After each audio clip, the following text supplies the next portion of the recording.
one of the things about the current time that we're living in is that we're in an age of images. So everything is images now. There's everywhere you look, there's pictures, there's images. I read in an article that the average person today sees more images in one day than somebody 200 years ago saw in their entire lifetime. And if you think about just people scrolling through and looking at all these images, one of the things that the ancients really knew is that the images, that they don't go away. They're actually retained in you. And so right now, you can close your eyes and actually see things that you saw years ago. Especially powerful images have a lasting impact because they're almost like they're etched on the soul. And that's why trauma is so difficult, because one of the things that when people sleep, when they go to sleep at night, they have this rapid eye movement. They call it REM sleep. And that rapid eye movement is like the eye erasing what it saw throughout the day, all the images. And what happens with trauma is that it's etched in. It's not like most of the things that happen in our life, it's like writing on a chalkboard. It's easy to erase it. But those traumatic events in our lifetime, they're like chiseled in stone. And so it becomes much more difficult to get those. And that's why people have recurring dreams when they've had trauma. They close their eyes and they relive the trauma that they experienced. Seeing things is really has a powerful effect on people. And I don't think people realize that a lot of the sickness that we have going on has to do with what's going into them, because whatever you put in is going to affect you. The heart is going to be affected by it. And in fact, years ago at the Reviving the Islamic Spirit in Toronto, I did an event with Pamela Paul, which was called The Rape of the Heart, which was about pornography and the effects of pornography on people. And that came from, I had not known the extent of, I was gone for a long time overseas, and when I came back, I did not know the extent of the pervasiveness of pornography in the culture. Pornography has been around. In Pompeii, if you go to Rome, there's a seaside resort of the ancient Romans called Pompeii.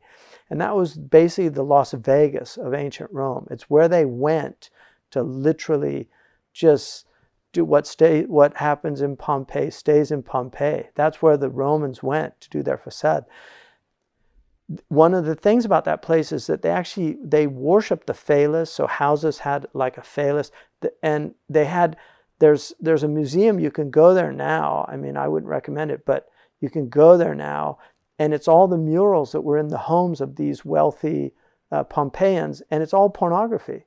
I mean, literally pornography. And so they covered their walls in pornography.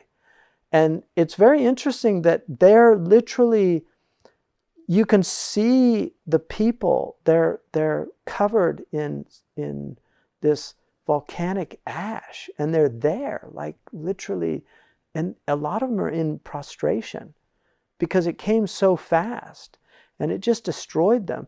And Pompeii to me is a real sign. It's just a sign for people. You can believe or not believe, that's people's prerogative. But for those of us who actually believe that there are consequences to our actions, Pompeii is a sign of God. So they were a pornographic culture, Pompeii. And when a culture becomes pornographic, and by that, porne in Greek means prostitute, and graphos means writing. So pornography is the writing of people that sell themselves for sex. And so gigolo or prostitute, I mean, it's a man or a woman, because in this culture, it's all equal opportunity facade. So they don't, back in the 60s when I was young, the feminists were complaining about the, billboards where they sexualized women and sold things.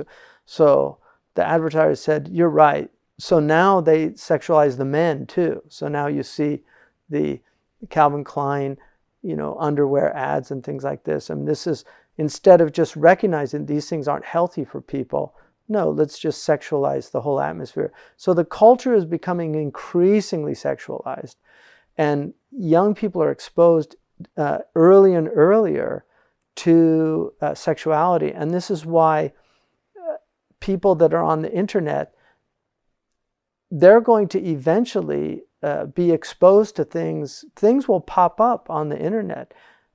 It's a very dangerous place for people to wander about. So part of our tradition, and really all these ancient traditions, have to do with controlling the eyes and really taking control of your eyes. Because when you are looking out constantly, it's like allowing your spiritual energy to be exhausted. So you're dissipating, literally, you're dissipating spiritual energy. And by lowering the eyes, it's actually your soul is being strengthened by that. And the Prophet ﷺ told us that you will find a halawa, a sweetness in your heart, by learning to control your eyes and not looking at things that are prohibited, because there's images that you will see that you won't be able to get them out of your heart. And I know somebody who told me he had watched a lot of pornography before he became Muslim, and then he became Muslim. He told me that every time he got up to do the takbir, the images would come back to him. And that's a proof that Iblis is just working on the hearts of people. I mean, so these are things that should concern our community, because unfortunately, a lot of the downloads for pornography in the Muslim world are some of the worst in the world. I mean, we have some of the highest searches for pornography in the Muslim, and these Google stats are available, so you can see the total objectification of women that takes place in this. It's so demeaning to objectify the woman. But the reason that I did that is because with Pamela Paul, we participated in a conference together that was at Princeton University with Robert George invited me to this. It was the first time I met him, actually. I was invited by the Witherspoon Institute as a Muslim voice about the problem of pornography. And I delivered a paper on lust because I think that's at the root of the problem. And our tradition always looks at roots of problems instead of just the symptoms. Like pornography is a symptom. The problem is shahwa, is lust, what the Arabs call shabaq. I heard her speak there, and she had written a book called Pornified, which I later read. But what really struck me, and her book was very interesting, but what really struck me was a neuroscientist who gave a presentation on the neuroplasticity and the effects of pornography on the brain. And he basically showed how brains are actually rewired for people that watch a lot of pornography. And one of the things that he said, which really struck me as terrifying, was he said that people that watch pornography don't realize that they're in a state of heightened stimulation. And because there are male and female images in the pornography, the brain gets rewired so that they can actually begin to have homoerotic impulses. And then another thing that Pamela Paul points out in her book is that she noted that many of the people that she interviewed admitted that after several years of addiction to pornography, that they would actually fall into child pornography. Because one of the things about the self is that the nafs, if you keep, one of the things Imam al-Busayri says, he says, don't try to fight your appetite by giving into it. Inna ta'ama yuqawwi shahwat an-nahmi, that food will only strengthen the desire of the glutton. So it gets worse and worse. By giving into it, you're not going to break it. You're actually going to get worse and worse. Now, that's a major problem. And so I did this, and what really troubled me was after the lecture that I gave at the RIS, all of these women came up to me as how their husbands were addicted to pornography and they didn't know what to do. And I'm thinking, this is a real problem in our community that people aren't really addressing. And this was years ago. And I don't think people realize the dangers of these things, because what happens with sinfulness generally is people kind of go onto, if they're believers, they're going to go onto a kind of automatic pilot, because there's a cognitive dissonance. Like, they know it's wrong. And so they'll go onto a kind of automatic pilot, and they'll fall into these things. And then there's this constant demonic assault, basically. I mean, it's a demonic assault. So I think people have to realize, one, here's the single most important thing to realize is that if you are in any tribulation like this, that you can get out of it. There's nothing in this dunya of sinfulness except that you can overcome it.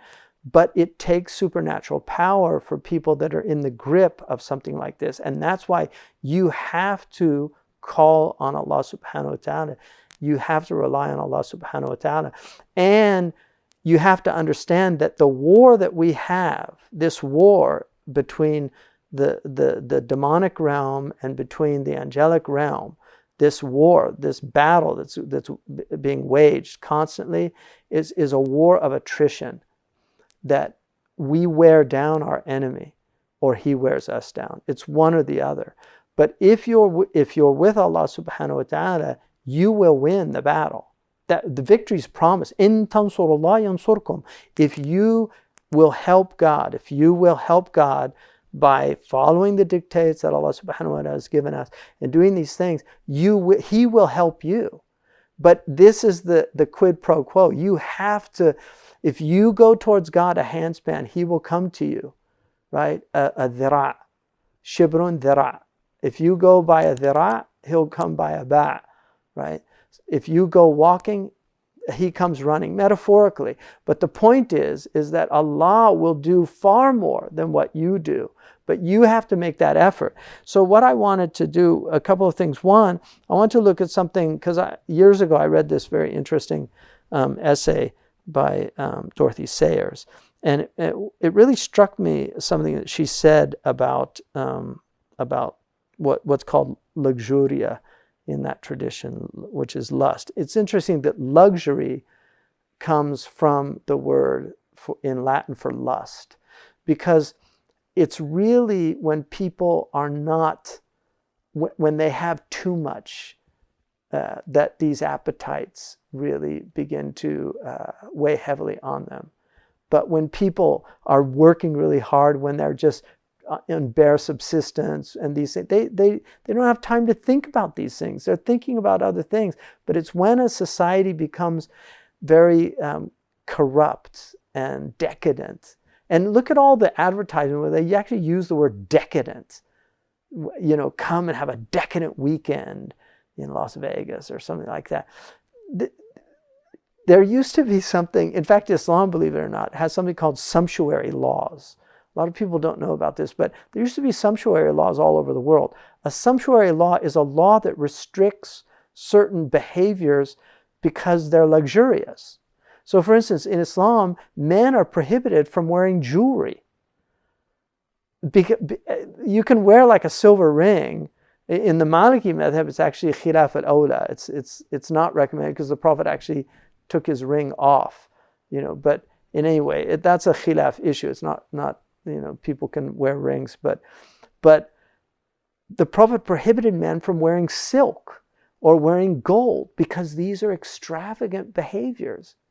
And those are sumptuary laws. Another example of a sumptuary law is Sayyidina Umar radiallahu anhu prohibited people from eating meat every day in Medina when he was the caliph, because he saw that people were starting to consume meat on a regular basis. In fact, in the Muwatta of Imam Malik, there's only 2 hadiths about meat, and they're both negative. Despite the fact that in al-Bukhari, there's a hadith that says meat is the sayyid of food. But the thing about a sayyid is you go to the sayyid in need. You don't go to the sayyid every day. So eating meat constantly is not a healthy thing. The Prophet ﷺ, really, if we look at his his food habits, sallallahu alaihi wasallam, arguably we would say that he was a semi-vegetarian, because he actually did not eat a lot of meat. And eating a lot of meat is very harmful. There's a really important study that was called the China study about the fact that the best diets are the diets that are plant-based. So in the West, you have these diets that are all these processed foods, the processed carbohydrates, like breads and things like that, crackers and potato chips, and people eat all of these empty carbohydrates, whereas the best sources for this are plant-based things, right? Because that's the healthiest way. And there's a relationship between food and appetite. So the more of those sumptuous foods you eat, hence the sumptuary laws, the more of those sumptuous foods you eat, the stronger your appetites get. And the less you eat, and that's why the Prophet ﷺ recommended for young men to fast, because it will weaken that appetite. And I actually think one of the reasons why the North Africans drink mint in their tea, because mint, if you look at one of the, in the Materia Medicas, mint is something that dampens that appetite. So it actually cools the appetite, the libido, somewhat. Because people that live in very hot climates can sometimes have excess heat. So these are all really important aspects of our religion, this idea of not living in luxury. And in fact, Plato talks about in the Republic, about once luxuries come in, then envy comes into a society, and then people begin to fight, and then civil wars start. And then, like, he saw luxury as the negative thing. The Spartans, if you look at the Spartans that were a belligerent, they were a warlike people. The Spartans did not allow for any ornamentation in their houses. They had sumptuary laws that their materials in the houses could only be made from simple instruments, because they did not want their men to become effeminate and become weak, because they needed them to protect it was a warlike civilization. And so they were always at threat of being attacked. So you don't want these wishy-washy, milquetoast type of men. You want strong men that'll defend their women. A lot of people in this culture don't realize the importance of having chivalrous men. In fact, a lot of now chivalry is seen as toxic masculinity. It's seen as a negative thing. But actually, the desire to defend women and children is a fitra desire. It's not a social construct. I mean, this is one of the favorite words out there.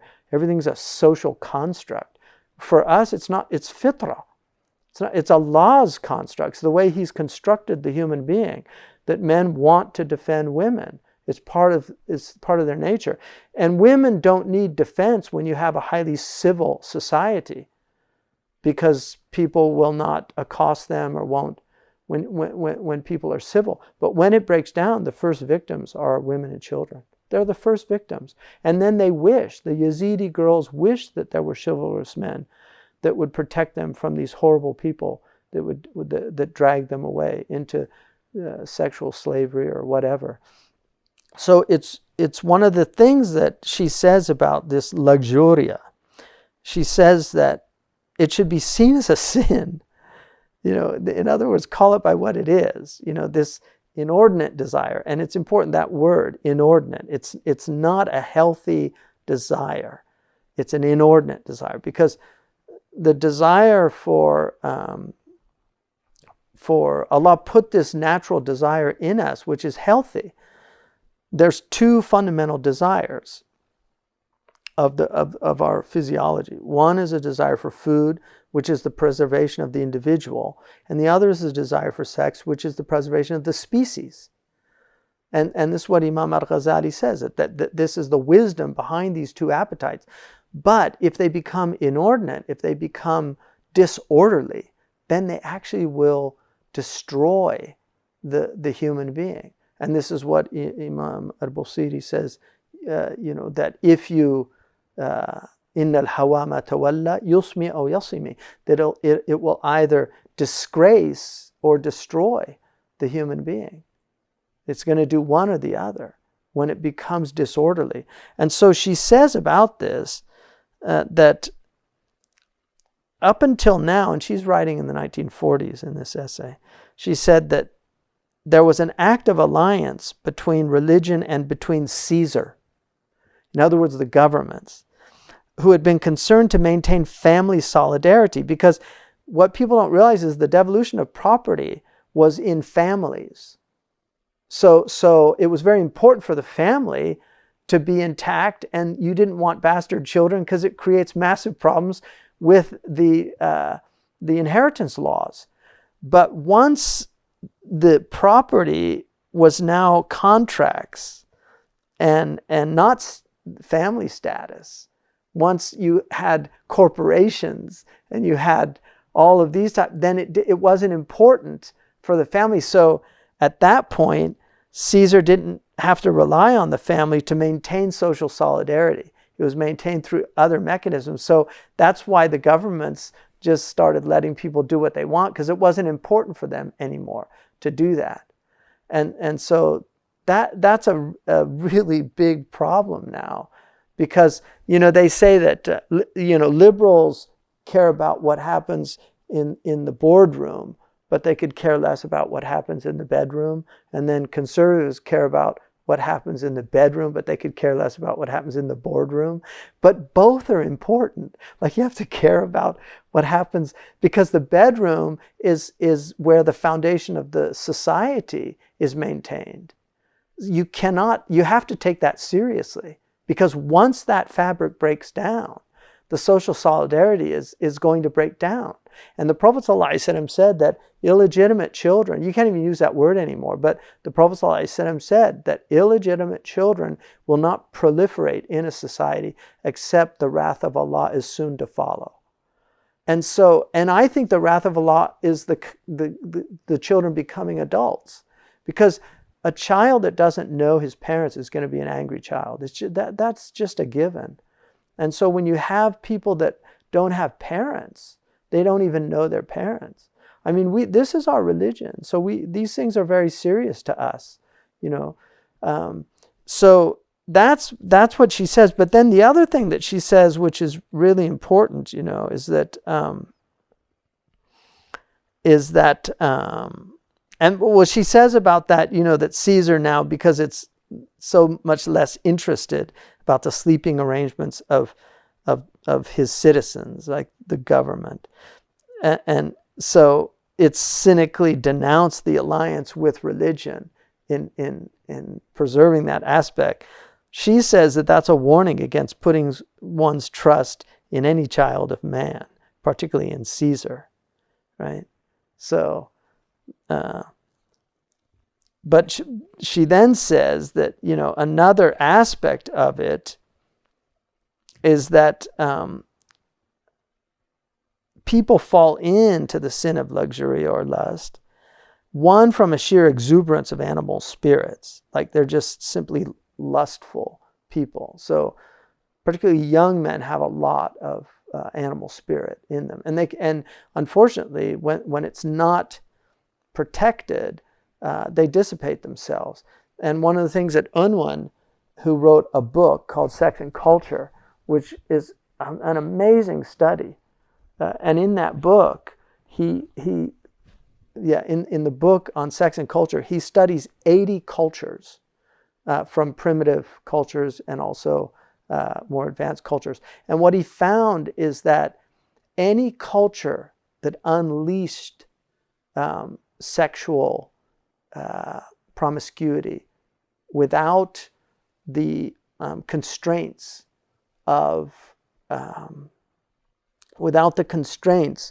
of chastity and marriage was over within 3 generations. And this is not a religious man. He makes it very clear in the introduction that he didn't have any religion. He was looking at it purely as an anthropologist, but he does say that perhaps religions understood something about protecting it.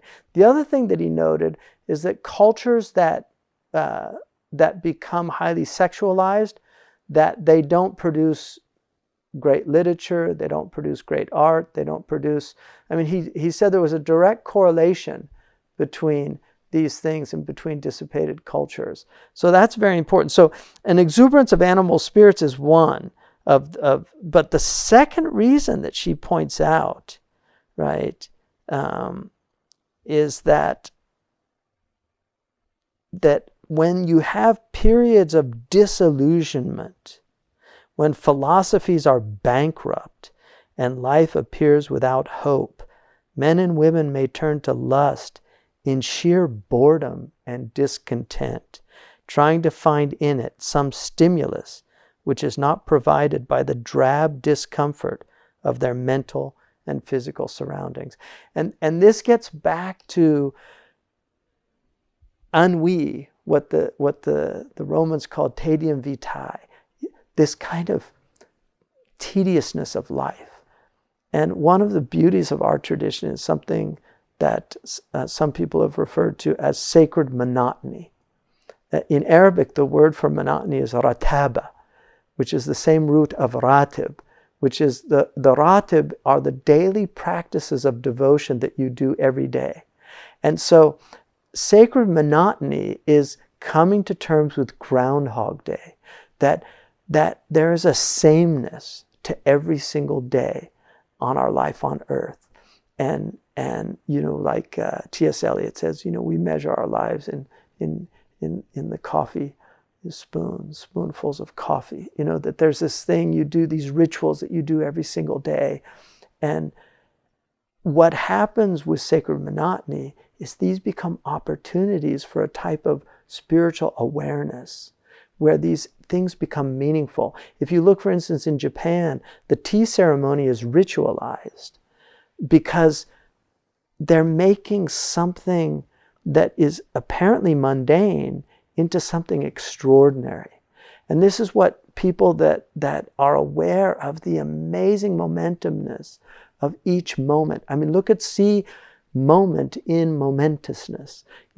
That your life is either momentary or it's momentous, but they're both in how you are going to live in the moment. Is that moment extraordinary or is it ordinary? If it's ordinary, you're going to get bored. If it's extraordinary, you're going to marvel. And Shaykh Abdullah bin Bayat told me once, he said, that sages and children, he said, al-hakim wal-walad ya'ishu fil ajab, they live in wonder. And that's the reality, because this is an amazing place. And every day is a gift. Every day is extraordinary. And you don't want to spend it in these meaningless pursuits that never satisfy. They never satisfy. You will never be satiated from these pursuits. The only thing that will satiate you, as a wise man once said, that God created a restless heart that will never rest until it rests in God. The heart has to find God. And this is why desire, one of the beautiful Latin roots of that is desiria, is of the heavens. Desire is put in us to seek the divine.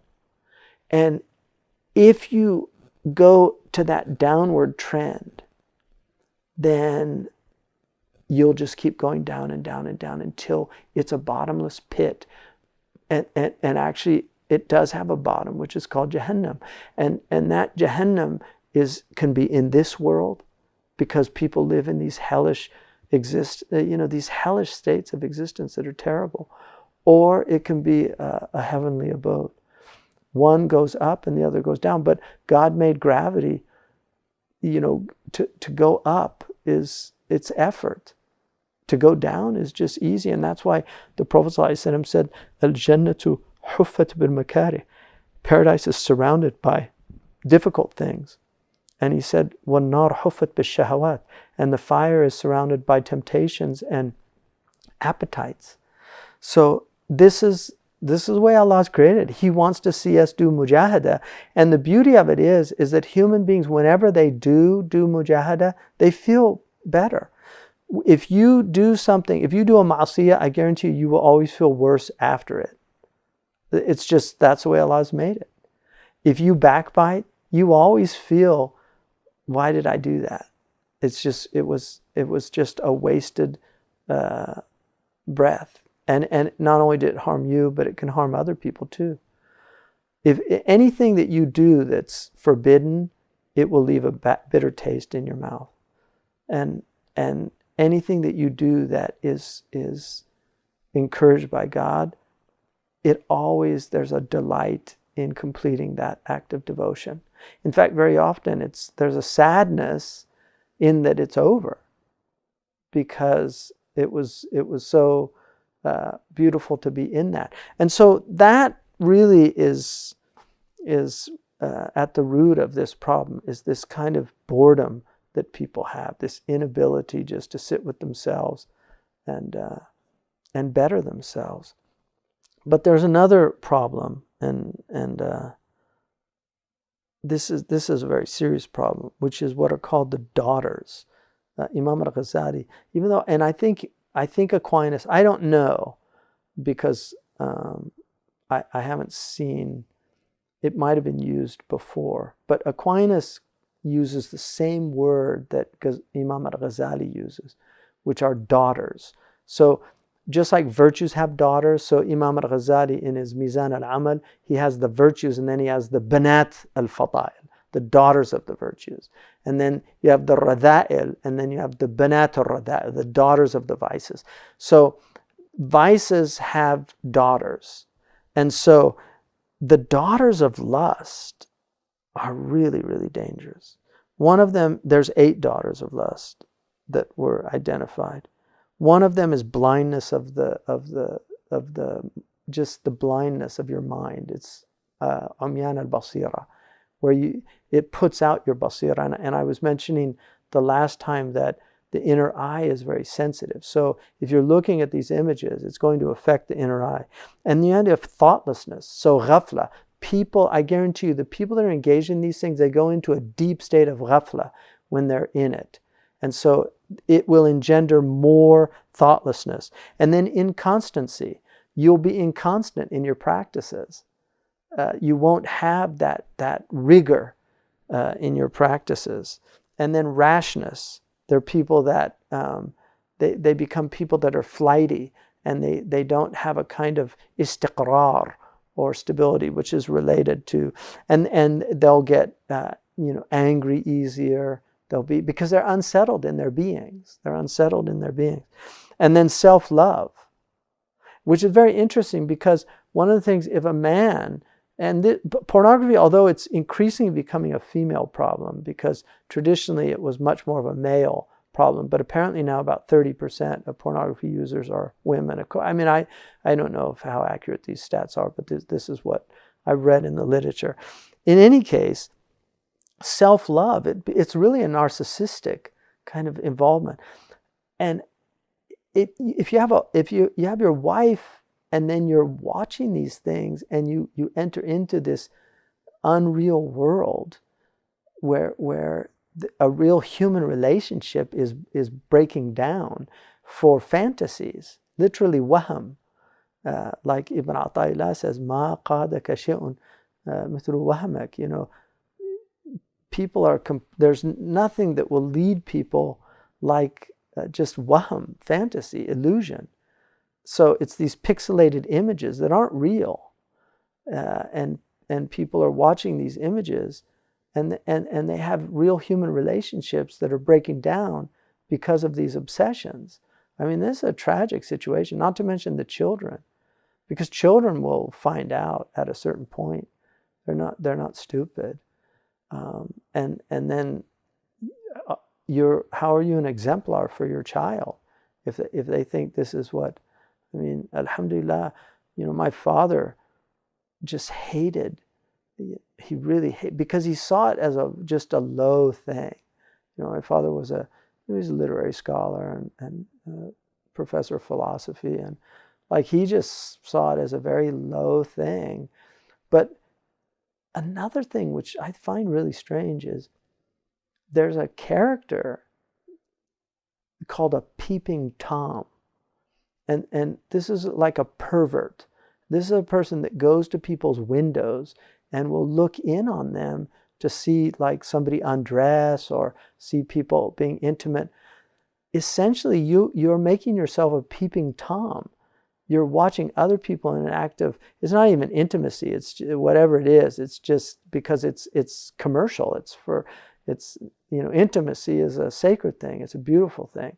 But this is something else. It's a total desecration of real intimacy. It's utter desecration of it. And so in viewing that, you are becoming a peeping Tom, essentially, which is a very unhealthy thing to be. So self-love and then love of the world, hubb ad-dunya, is one of the daughters of lust. Like it will cause love of dunya to grow in you. And don't forget, dunya is not love of this incredible creation that Allah has made. Dunya is love of this ephemeral, meaningless world. Hayatud dunya is all the things we're warned about. It's not the ocean. That's not dunya. That's alam. That's the world. And the world is a sign of God. So all these extraordinary things that Allah has made, that's not dunya. That's the alam. The dunya is, it's this wahm that exists, stature and position and all these things. So all that will grow in your heart. And then abhorrence and despair of the future world. That's one of the daughters of lust. And that's why people that get into these things, very often they really start hating religion. And it will put in them a hatred of things sacred. And then finally, a'udhu billah, hatred of God. And this is all people don't understand that these things are for our protection. These prohibitions. قُلْ لِلْمُؤْمِنِينَ يَغُضُّ مِنْ أَبْصَارِهِمْ. Tell the believers to lower their وَيَحْفَظُوا فُرُوجَهُمْ. Tell them to lower their gaze and guard their private parts. Because the gaze is related to, it begins with gazing. That's where fornication, that's where it all begins. So Allah says, and then He says that's azka, it's purer for them. There's purity in that. So you're guarding your purity. I mean, I have 5 boys, so it concerns me a lot. And I always tell my boys to your hearts, guard your hearts. Just guard your hearts. رَاقِبُوا قُلُوبَكُمْ. Guard your hearts. This is inna sam'a wal basara wal fu'ada kullu ulaika kana anhu mas'ula. The hearing, the sight, and the hearts. Because hearing and sight, what you see and what you listen to, are inroads to the heart. And Allah has made you responsible for all 3. So the heart, you have to guard your heart. You have to guard your heart. And if you don't, it's really terrible. And the Prophet, another thing, the Prophet ﷺ, he said that every son of Adam has nasibun min az-zina. They have a certain amount of zina, and that was the word he used. And zina generally means fornication or adultery. Like the Arabs in Arabic language, they say muhsan or ghair muhsan, but they don't differentiate. Like in English, we differentiate between adultery, which is between married people, and fornication, which is between unmarried people. So in Arabic, zina means fornication and adultery. It means both. But the Prophet ﷺ said, "Mudrikun dharika la mahalata." He will have that portion. The believer will have that portion.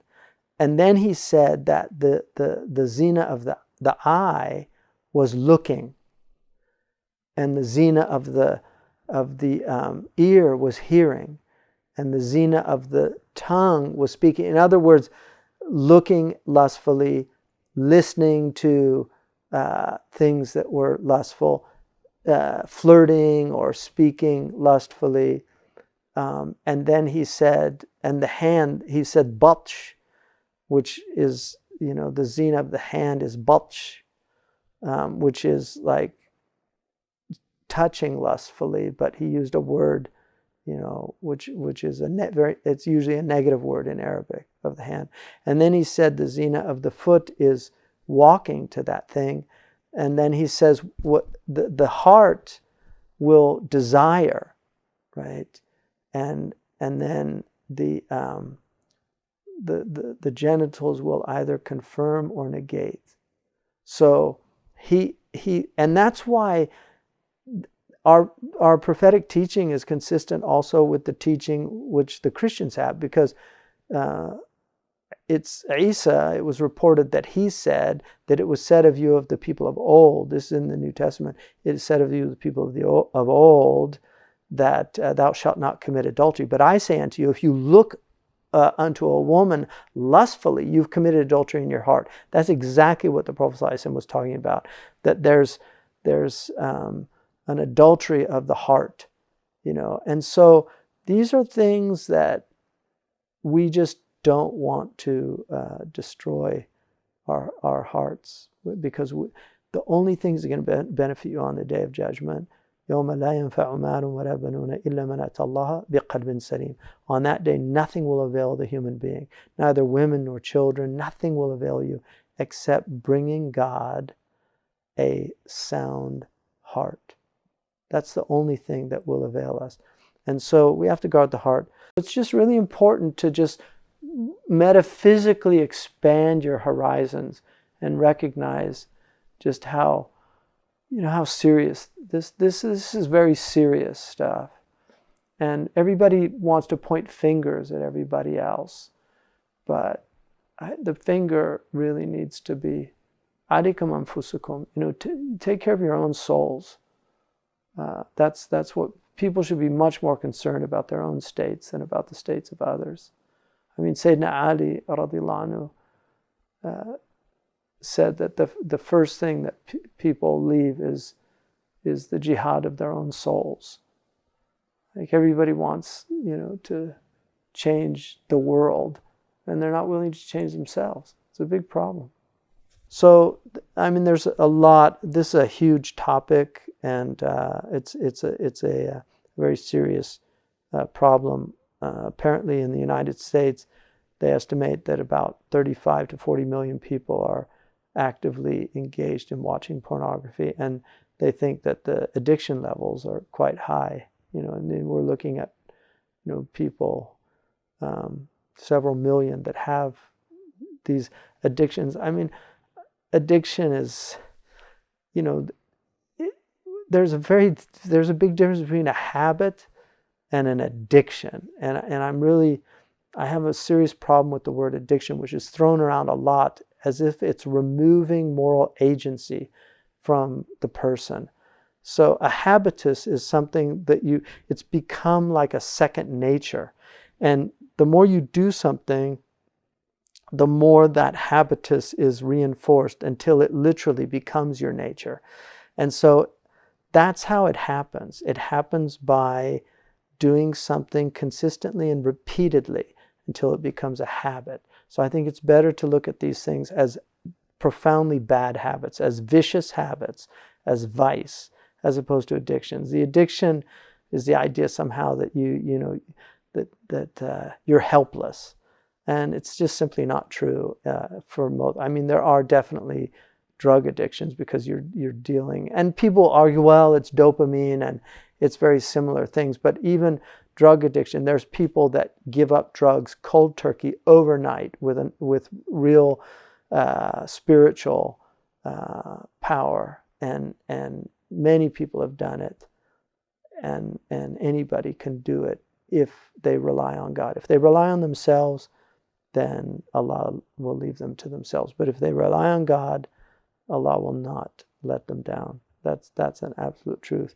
So the other thing I want to say is that inshallah next week I have a really extraordinary interview with somebody who's just such a remarkable human being. There are actually two of them. I mean, Anthony Samadani is another really, really remarkable person who has quite an interesting story.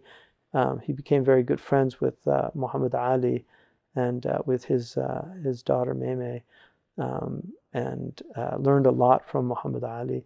But he's a lawyer and somebody who's been involved really in spreading good news.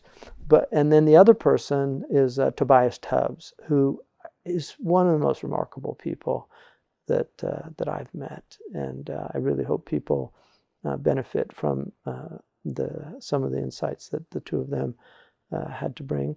And then I'm hoping, inshallah, to have a discussion with my first teacher in Islam, who was Harun Sugic, who I actually said Shahada with.